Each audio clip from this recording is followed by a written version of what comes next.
Hey everyone, welcome back to the RetroGodFox YouTube channel, or welcome for the first time. I'm RGF, and today we're having a look at the Retroid Pocket Nova, which arrived to me yesterday, and it's been a really fun 24 hours getting to know and understand some of the quirks about the Retroid Pocket Nova, and I've got to say that first 5 minutes when I had it out of the box and to where I am today, very different places. It's been a really good experience, and look, I'm still bullish on the Retroid Pocket Nova. There's a couple of things that I think are really important to talk about. We'll do a quick unboxing first, and then at the end of the video, I'll just sum up how I'm actually feeling about it today.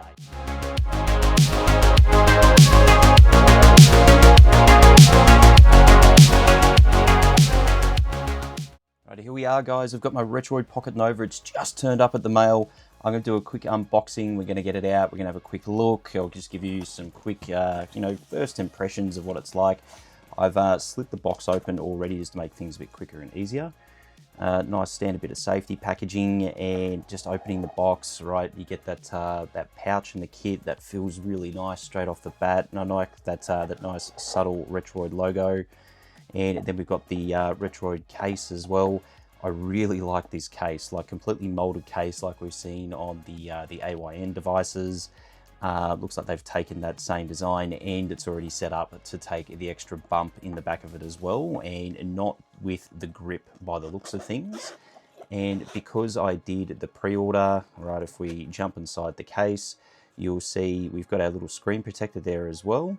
And then we've also got the standard little toolkit that we get, and then we've got the clear bump, and we'll get that out of the case. All right, and immediately, like, this is telling me just how how small this device is going to be. Very similar material to the clear case that I've seen before that I got for my Retroid Pocket 5 that I'll show you a bit later. But look, seems to fit in there quite nicely, so let's keep digging in. So I've just lifted it out of the box. Just before we do go further, right, so I must say, like, I was really down on when I first saw the production version of the crystal case.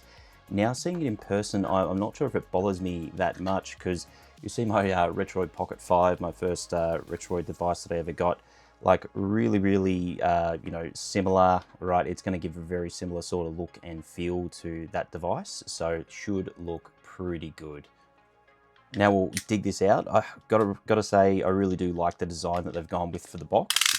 Like, I like to keep all of the boxes. You would have seen them on the shelves behind me in the videos as well. So we'll quickly just get this open, and you'll see that I've gone with the 12GB variant in the crystal. Look, I had so many people debating online, like, should I go the 128? Should I go the should I go the 8GB or the 12GB RAM versions? I just thought I'll just go the 12GB. Like, I don't want to get to the point where I actually miss not having it for any reason. Nice little manual on the inside as well, with all the specifications information across in Chinese and English by the looks. And opening it up, perfect, thank you for the pass. Got to say, I'm pretty excited to get this out of the box, more excited than I was for the Odin 3, I'm not going to lie. I actually thought I was not going to like that when it turned up in person, but I actually really like that. That is a cool looking device. Right, and like, I know it was probably pretty polarizing for a lot of people, whether it would have the bump back or the flat back. I suspected I'd actually really like the flat back, and that's because of all of that, seeing the Retroid Pocket 3 and Retroid Pocket 4 as well with the flat back. Like, I really like that flat back design. I look the way that devices feel. Geez, you can see how close it is to the Retroid Pocket 3 in size too, hey. But I do love just how that screen is just very close to being absolutely top to bottom. We'll just turn the devices just on their sides. Like, you can see a couple of just similar, design choices there, but down where the triggers are, like a much bigger trigger bump, even bigger than what's on the Retroid Pocket 4 Pro as well. So maybe that's a really good upgrade for people if you're still sitting on a Retroid Pocket 4 Pro and you wanted to move to a more powerful device but still have that similar flat back feel in Retroid. Right, the Retroid Pocket Nova could be the one for you. I know there's been a lot of controversy around the D-pad. I'm going to give that a quick test right now. So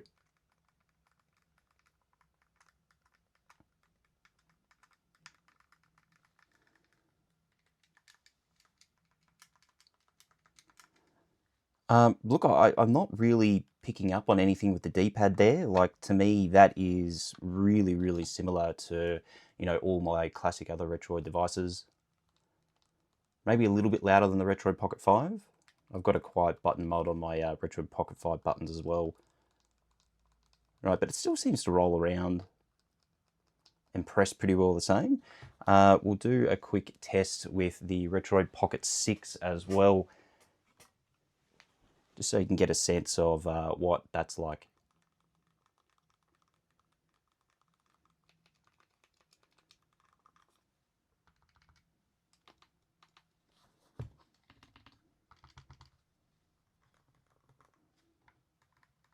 So yeah, look, honestly, a little bit louder, but not something that's going to bother me whatsoever. So, to me, whether I'm just one of the lucky ones that doesn't have that problem with the D-pad, or whether it's just something I don't think bothers me that much, I think that's absolutely fine. So the next thing I'll do, I'll quickly swap out the back plate so we can just have a look and feel of how that is. So that doesn't really bother me at all, actually, having that flat back plate. I really like the way that my fingers sit nicely under the back triggers there. But just before we do, right, you would have seen a lot of people just with those programmable buttons up the top there. That's going to get some used to, used to using power button, volume, triggers, and then just down on the bottom, our headphone jack, USB-C, and our TF card. It's a nice little accent there that it's got the black cover across the TF card. Yeah, nice, I like it. All right, we'll flip it over and we'll quickly fast forward through this.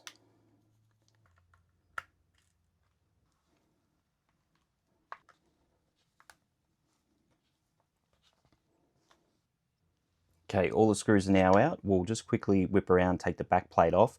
When you're doing this, just be really careful, right? Too much pressure, you could actually like put a fracture through the back plate. I did with my Retroid Pocket 5 when I was changing the back plate for the first time. Good thing I had a spare. So that back plate is really on there. I've just broken my my little spudger, so I'll have to dig out my proper one. So luckily for me, I keep a box of parts and spares, like stuff from Retroid Pocket 4 Pro skins, down to stuff to help do silent button mods, and of course spare spudgers and different bits and pieces.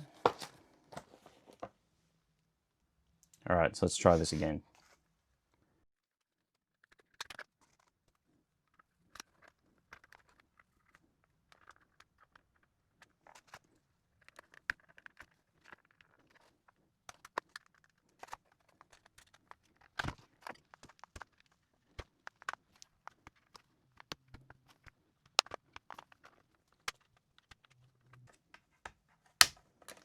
Oh.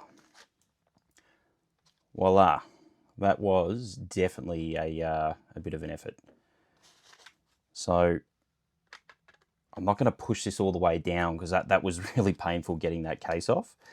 So I'm just going to have a bit of a feel and just see, what I think, how that feels. I really am in two minds about it. Like, I really do love that flat back feel, but like, I do know that ergonomic bumps absolutely 100% come into play. I think, honestly, that flat back feels best. I'm going to leave it with that flat back on, but just before I do, just so everybody can just have a look at how that is, like a decent sized ergonomic bump that will give you. If it does fit your fingers there, probably because of how I would have to hold the device, you'll see that I've got, my bottom two fingers are not on the device. And, as I said before in some of my videos, my hands are like a larger size. So, look, if you're somebody with small to medium hands, I think that may be all the ergonomics, ergonomic bumpage that you might need there. But if you are large hands, like, yeah, probably getting the grip, but this would still fit quite nicely in the pocket. And I think something I'm going to do quickly is a quick, side-by-side size comparison with the ANEO Pocket Air Mini.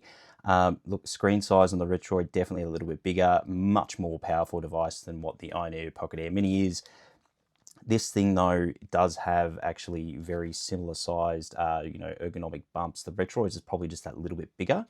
Now, I do have the official grip coming. Unfortunately, it wasn't sent out with the device. But I've always found this like to be a really super comfortable device, especially when paired with one of these from AliExpress as well. Like I found that to be super comfortable and perfectly sit in my hands as well. So, you know, look, really similar design, but you can probably see as well, the sticks are a little bit higher than what they are in the Retroid. So hopefully we get one of these clear case options coming out for the Retroid very, very soon. And yeah, it should give a very similar hand feel. So if you've got one of these and you like that, you'll probably like to have the bumps. But for me, I'm going to go back, I'm going to quickly whack that clear back plate on.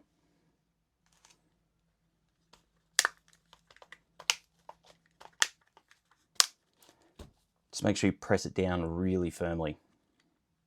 Should all click in nicely, and then just bang the screws in.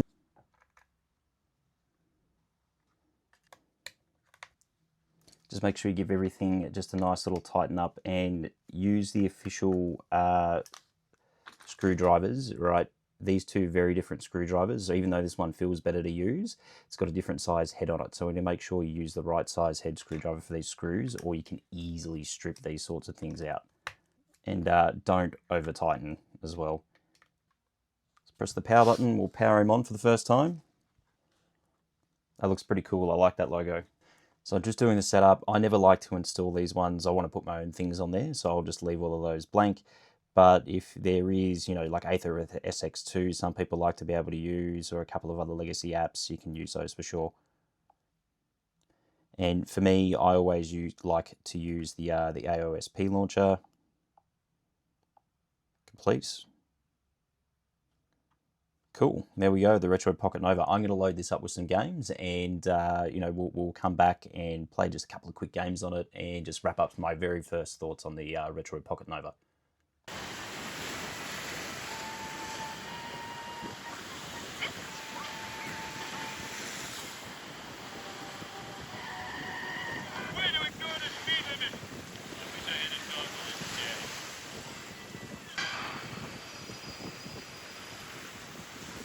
Watch yourself. There's a lot of fire coming from the right side of that deflection tower.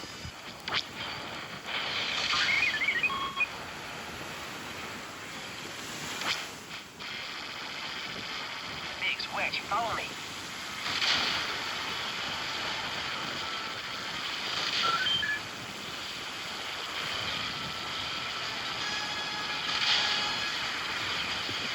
This one's yours.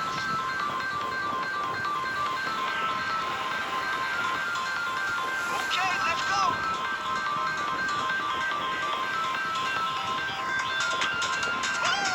That's amazing.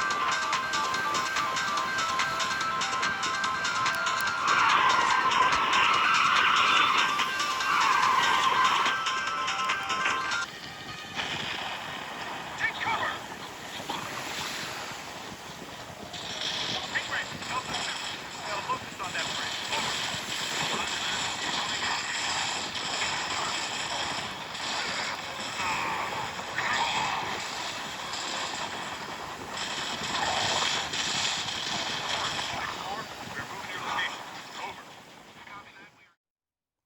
I hope you enjoyed that unboxing, and what I wanted to do now was just talk about how my feelings have changed from that first 5 minutes getting it out of the box versus to how I feel about the Retroid Pocket Nova right now.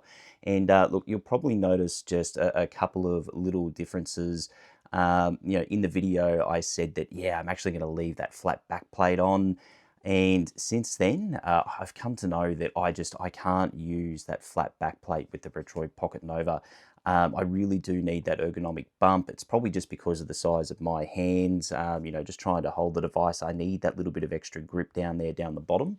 And look, I think the other thing as well, really important, is the thumbsticks too, because the thumbsticks that come with the Nova are just like the ones on the Retroid Pocket 6. They have that you know, that convex shape across the top, right? So my thumb was just constantly sliding off. That's why I went with the Retro Print Guys sticks, and you know, I think the sticks that you'd find on the AON lineup as well, they probably do a good job too.